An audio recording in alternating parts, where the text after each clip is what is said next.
नमस्ते मित्रों, अपनी क्लासेस में आपका स्वागत है। हर विषय पर गहराई से अध्ययन करने के लिए चैनल लाइक, सब्सक्राइब और शेयर करें और वीडियो के अंत तक जुड़े रहें। धन्यवाद। हेलो एवरीवन, नमस्कार सभी को। अपनी आयुर्वेद क्लासेज में आप सबका स्वागत है। हम औषध द्रव्य परिचय के बारे में अध्ययन कर रहे थे। अभी तक हमने 48 प्लांट्स जो औषधि के रूप में यूज में होते हैं उनके बारे में अध्ययन किया। इस लेक्चर में हम जो स्क्रीन पे आपको दिखाई दे रहा है प्लांट का नाम है सहीजना, जिसको सहजना भी बोलते हैं, जिसका लैटिन नेम है मोरिंगा ओलिफेरा।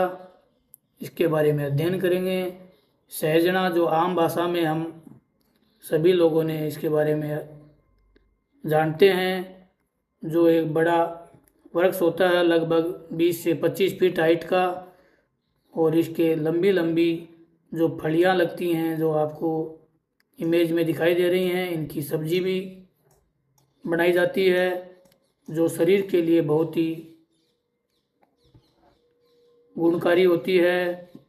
बताया जाता है कि सहजना है ये लगभग 300 रोगों के इलाज कर सकता है। इसमें 90 टाइप्स के मल्टीविटामिन्स पाए जाते हैं, लगभग 17 टाइप के इसमें एमिनो एसिड्स पाए जाते हैं, 35 टाइप की इसकी दर्द निवारक दवाइयाँ बनाई जाती हैं, और लगभग सहजना जो इसकी फलियाँ और सहजना में 45 एंटीऑक्सीडेंट्स पाए जाते हैं। तो सहजना आयुर्वेद की दृष्टि से बहुत ही गुणकारी और इम्पोर्टेंट औषधि है। एग्जाम की दृष्टि से भी हम इसके बारे में अध्ययन करेंगे। सबसे पहले हम जानेंगे सहजना के जो मुख्य पर्यायवाची हैं। तो इसको शिग्रू, हरित, शाक, शाक पत्तर और श्वेत मरीच के नाम से इसको बोलते हैं। साथ में इसको शोभंजन, अक्षिव, मोचक, तीक्ष्ण गंधक तथा बहुपत्र, ये सब इसके पर्यायवाची हैं। सहजना का जो क्षेत्रीय नाम है यानी मोरिंगा ओलिफेरा, तो इसके जो क्षेत्रीय नाम इसको हिंदी में सुहिंजना, सहिंजना, सहजना और सौंदना नामों से, तथा पंजाबी में इसको सोहंजना, बंगाली में इसको सजीना, सेमगा, सजना, और इसको मराठी में हम इसको शेवगा, गुजराती में सरगवो, इसको मलयालम में इसको मुरिन्ना, शिरगनू, गोवा मुशिंग, कोंकणी में इसको मोरिंग, कन्नड़ में उसको नुगे, गूगल, मोचक, तेलुगु में इसको मुलगे, मोचकमू तथा तमिल में इसको मुरंगाई, इन नामों से इसको जाना जाता है। अंग्रेजी में हम सब इसको ड्रम स्टिक प्लांट या ड्रम स्टिक ट्री के नाम से जानते हैं। बोटनिकल नेम है मोरिंगा ओलिफेरा गार्टन, जिसके 2 प्रकार बताए हैं। एक है श्वेत शिग्रू, एक है रक्त शिग्रू। श्वेत शिग्रू को मोरिंगा ओलिफेरा गार्टन, रक्त शिग्रू को मोरिंगा कोनकेनेसिस गार्टन के नाम से जाना जाता है, जो मोरिगेंसी फैमिली है इसके अंतर्गत आता है।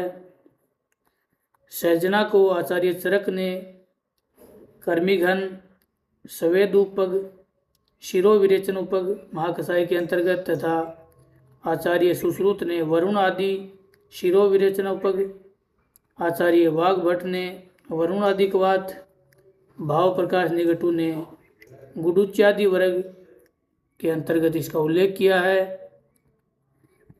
हमने देखा कि ये एक बड़ा मध्यम आकार का पेड़ होता है जिसकी हाइट लगभग 20 से 30 फीट के लगभग इसकी हाइट होती है।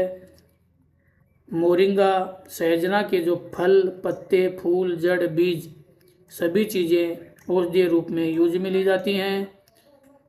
सहजना के जो महत्वपूर्ण फाइटो घटक हैं ये हैं aspartic acid, serine, indoleacetic acid, carotene, kaempferol, ओवरसेटिन, टेरेगोस्प्रिन।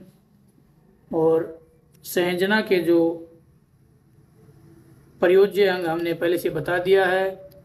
इसके जो रस पंचक के अंतर्गत सहजना का जो रस है ये कटु और तिक्त, गुण लघु, रुक्ष और तीक्ष्ण, उष्ण, वीर्य और कटु विपाक वाला सहजना को बताया है। इसके साथ में ही ये कफ और वात का शमन करने वाला। अब हम जानेंगे चिकित्सा की दृष्टि से सहजना के जो संकेत हैं और उपयोग। तो ये भूख बढ़ाने वाला, पाचन शक्ति बढ़ाने वाला, कर्मी घन यानी कर्मी नाशक, शूलहार यानी दर्द निवारक, लेखन यानी अत्यधिक चर्बी को खत्म करना, कंदुघन यानी खुजली का इलाज, चक्षुष से आंखों के लिए अच्छा है, सुकराला यानी कामोत्तेजक। तो इसके चिकित्सा की दृष्टि से इसका बहुत अव्वल योगदान है। साथ में ही कंडू यानी जो सहजना के जड़ की छाल का चूर्ण खुजली में त्वचा पे लगाया जाता है। वरण सोथा यानी सहजना की छाल का लेप घाव पर भारी रूप से लगाने में इसमें सूजन कम होती है। संधिशूल यानी सहजना के उबले हुए फल और पत्तियों का लेप गठिया के दर्द और सूजन में लगाया जाता है। अब हम जानेंगे सहजना की खुराक कितनी मात्रा में लेनी चाहिए। तो इसकी जड़ की छाल 4 से 8 ग्राम, जड़ का जो रस होता है वो 10 से 20 ml, जो इसके बीज हैं वो 1 से 3 ग्राम, और जो छाल का जो काढ़ा या क्वाथ है वो 40 से 80 ml तक हमको यूज लेना चाहिए। सहजना के योग से बनने वाली जो औषधियाँ हैं ये हैं शोभांजन वटी, श्याम आदि लेप, शिगु तवक आदि लेप, शीघ्र पुष्प रसायन, अर्घवादादि क्वाथ। तो ये सहजना के योग से बनने वाली औषधियाँ हैं। इसका उपचारात्मक उपाय है गर्भावस्था, मासिक धर्म, पित्त प्रकृति रोगों, उदर विकृतों और रक्त स्राव के जो रोगी हैं उनमें इसका उपयोग नहीं करना चाहिए। तो इस लेक्चर में हमने सहजना के बारे में अध्ययन किया, जिसको मोरिंगा ओलिफेरा के नाम से भी जानते हैं, शिग्रू के नाम से भी बोला जाता है। इसकी जो फलियां होती हैं इनकी हम सब्जी बना के भी काम में ले सकते हैं, और ये पूरा पेड़ ही जो इसकी बीज हैं, छाल है, सब इसके प्रयोज्य अंग के रूप में काम आते हैं। नेक्स्ट लेक्चर में हम जो शतावरी के बारे में अध्ययन करेंगे वो भी आयुर्वेद की एक इम्पोर्टेंट औषधीय प्लांट है, जिससे बहुत सारी औषधियाँ बनाई जाती हैं। धन्यवाद।